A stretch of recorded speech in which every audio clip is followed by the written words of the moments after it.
Hey, so a lot of people have been asking me this, and I figured it would be good to address it directly in a video. So, how hard is it to maintain a five-star relationship once you kind of have it? And well, it's not that you kind of have it; you got it. If you got it, you got it, right? And I've had a lot of people ask me this, and the people who have gone through the program, including myself, have found that after they've gone through the initial effort of learning how to use the approach and changing the way that they do things, and being more open and focused on delivering very specific value and following up, after they got the hang of doing those three steps over and over again, maintaining the five-star relationship became very, very easy. So let me tell you two different analogies that I've thought about to describe this. The first type of analogy is not the way it is, okay, and the others describe it more accurately. So not the way it is, okay. Um, Going to the gym at 5:30 a.m. every day, and the reason that it's not like this is that going to the gym every day at 5:30 might be really, really difficult in the beginning, and then a month or two later, when you're going to the gym every day, like, it's still going to be hard. Yes, you'll have results, you'll have a routine, you'll have figured out the obstacles in order to overcome and keep doing that. However, waking up super early and hitting the gym is still going to be inconvenient to your schedule, and it's still going to be, hard to do.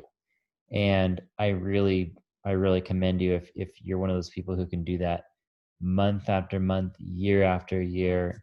That is awesome for you. Most people can't. I can't do that. I exercise at different times of the day. So it's not like that. Another analogy would be, in that category of this is not the way it is, would be when you're lifting a weight. You initially lift up that weight, and it's hard. It takes a lot more energy to get it up, and then to just hold it there. And so if you're like, oh yeah, I just have to get used to this. I just have to get it up there, and then I just have to hold up. Actually not the way it is, because you're still going to get tired, and you're still going to feel like you have to put that weight down. And most of the time, you're not going to walk around carrying a super heavy weight. The way that it is to compare, like the weights analogy, the way that it is having a five-star relationship, you've gone through, you've learned how to work together using this super simple approach with the three steps. You're asking the ultimate relationship question: on a scale of 5 stars, how would you rate our relationship, right? And it's a lot more like you have a backpack that you wear everywhere you go, and you've taken out some heavy rocks from that backpack, and you've taken out those heavy rocks, and it's like, oh, I didn't realize there were heavy rocks in there. This is great. It feels wonderful. And you're not just going to go and put those rocks back in there. It doesn't make sense. Another analogy is how you use a refrigerator instead of having to go and buy like all new, meat every day, or having to like do weird, like salty things to your meat so that you can like hang it up or whatever. Use a refrigerator. Refrigerator costs more. Like, there's an initial effort involved in getting the refrigerator, and once it's done, it's like that. You don't see a lot of people like, oh, no, no, no, we don't want a refrigerator. That's too much effort. We've tried the refrigerator. It didn't, it was too hard to keep up with. And so we're back to the old, we salt our meat, and we smoke it, and we dry it, and that's how we do meat. We don't use the refrigerator. It was just too much work. Worked for a little while, and then we just got tired. That's not actually how it is. In real life, it's like, oh well, we use a refrigerator, and it's easier than like drying all of our meat, or whatever they used to do. So that is what it's like. It's like we use refrigerators more. Same thing with modern plumbing. You use a flushable toilet, and we used to use outhouses. Humans used to use outhouses and latrines, and go find a bush, dig a hole, or whatever. um, Nowadays, you don't find a lot of people who are like, Oh, we tried the indoor plumbing, and it was just way too much work. It was too expensive. It was, it required some effort getting going, and then it was a little easier, but it was too much. It's just staying in the routine. It was. So we went back to the outhouse. You don't see that happening because indoor plumbing is so much better than the outhouse that people just keep doing it. That's the way it is with the five-star approach. Think of the refrigerator, the indoor plumbing. Another one is it's funny, I've got a little wooden car here just by chance, but you remember, and it looks like a very old car.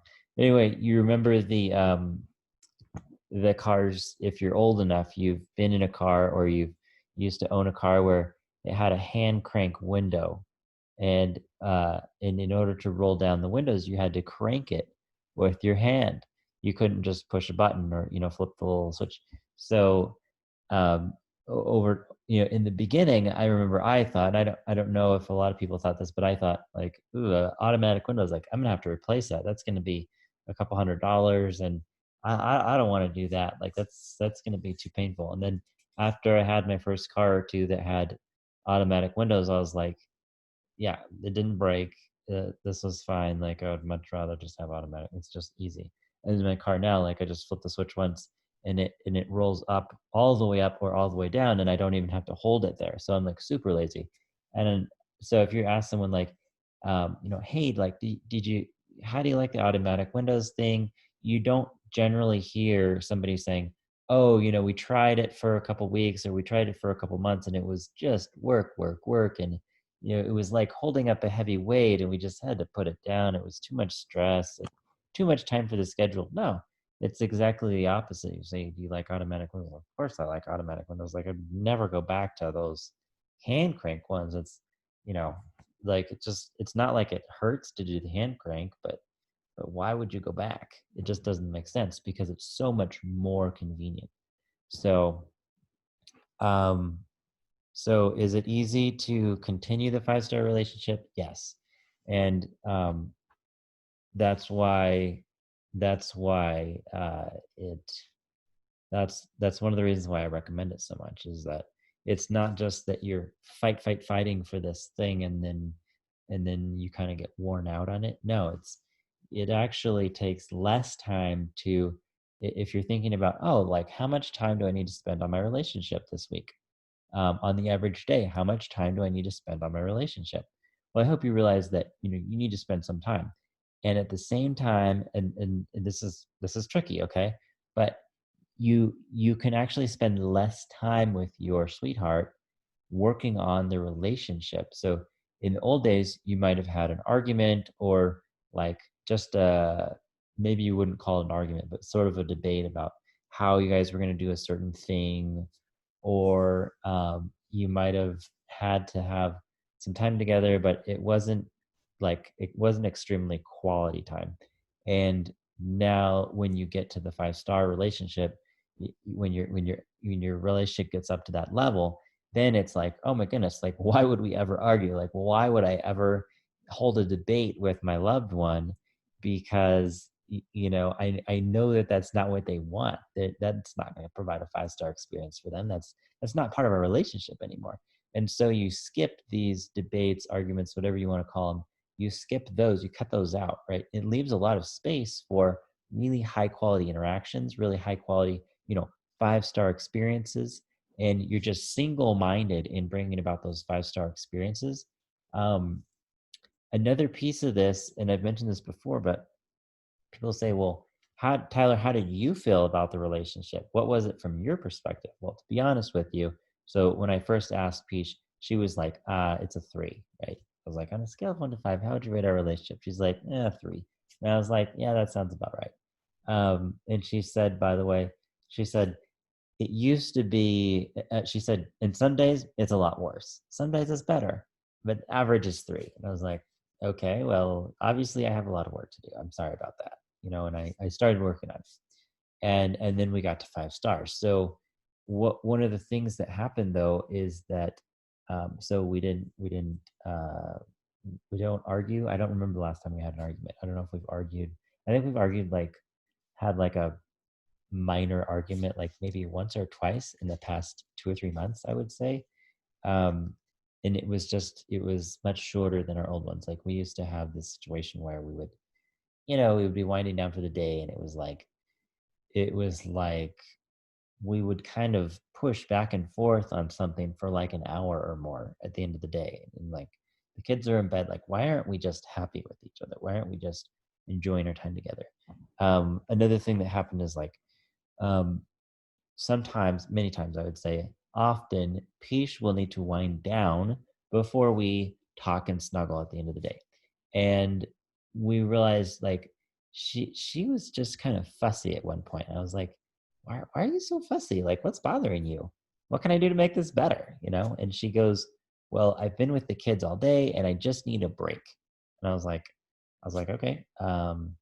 So how long do you need a break for? And she's like, if you could just give me like 20 minutes or 30 minutes, then that would be great. So I'm like, great, 20, 30 minutes, you got it. So I gave her that time. And then after that, she was happy. And she just, she's not really doing anything in particular, like she's like that she has to be like mentally engaged with, but she needs that time for herself to wind down. And so she's like brushing her teeth and, washing her makeup off or whatever for the day. And she just needed that time by herself. For me, like I am an external processor, and I'm like, I gotta talk in order to wind down. And I can't wait to tell her what I've gotten done during the day and stuff. And she just needs that time. So after we figured that out, like I have this heightened sensibility for like, oh, like she doesn't like what's going on right now. Like she needs something to be different. And so instead of like arguing or being like, how come you're being such a jerk right now? It's like, oh, like what's bothering you? What can I do to help? And we figured out that easy thing. So now it's like instead of push, push, push, like I go get something done because I don't need to wash my makeup off or, I brush my teeth obviously, but like I don't take half an hour to get ready for bed. It takes me like 2 minutes. So she goes and does her thing, and then I go get something done for half an hour, and so it's great. And then when she's done, kind of unwinding, then we come together and she's happy instead of being riled up from me like trying to push through and be like, what's going on? Like, why can't I just tell you what's going on with my day? Like, I just want to unwind with you. I want to find out how you're doing. Like, but she didn't even want to talk about her stuff. You know what I mean? So now it's like, oh my goodness, now everything's fine, everything's happy. So that's one example of like how much easier it is to live with somebody once you have the 5-star relationship. It's worth it. It is worth it, and I highly recommend you go for it. Do whatever is required within healthy boundaries, and that's the video I'll make next, is on healthy boundaries. So I will see you there.